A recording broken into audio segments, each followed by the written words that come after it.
আচ্ছা, এখানে খুব কমন একটা কোশ্চেন থাকে যে আমরা সফটওয়্যারের বাজেটগুলো কিভাবে প্ল্যান করে থাকি। ভাই, আপনারা লোকাল মার্কেটে যেসব কমন টাইপের ওয়েবসাইট বা সফটওয়্যার আপনারা চান, এগুলোর বাজেটের ক্ষেত্রে আপনাদের সহজ একটা জিনিস বলি।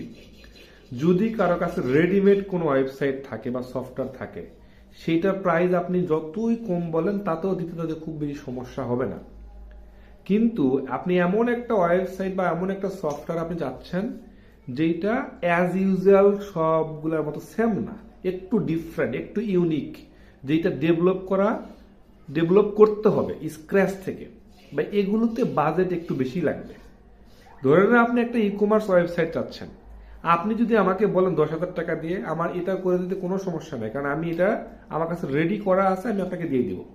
কিন্তু আপনি যদি আমাকে বলেন যে একটা ইউনিক কোন একটা বেডিং সাইট বা সামথিং, কিছু একটা ডিফারেন্ট একটা সাইট যেটা আপনি বাইরের দেশে কোথাও দেখছেন, বা ডিফারেন্ট একটা আইডিয়া নিয়ে আপনি বিজনেস করতে চান, তখন যদি আপনি আমাকে 20,000 50,000 টাকা বলেন তাহলে হবে না ভাই, কারণ ওইটা আমাকে স্ক্র্যাচ থেকে বানাইতে হবে।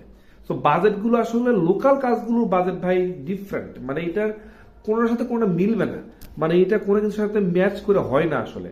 যখন যেটা তার কাছে ক্লায়েন্ট অনুযায়ী পাওয়া যায় ওইভাবেই আসলে সবাই ডিল করে আমার জানা মতে। যেগুলো ছোট ছোট এজেন্সি বা ডেভেলপার টাইপের যে কাজ করে, আপনি বড় এজেন্সিতে যান, তারা অনাহারে থাকলেও আপনাকে অত কম দিয়ে দিবে না। কিন্তু আপনি একজন ডেভেলপারের কাছে যান, সে খুবই কম টাকায় করে দিবে।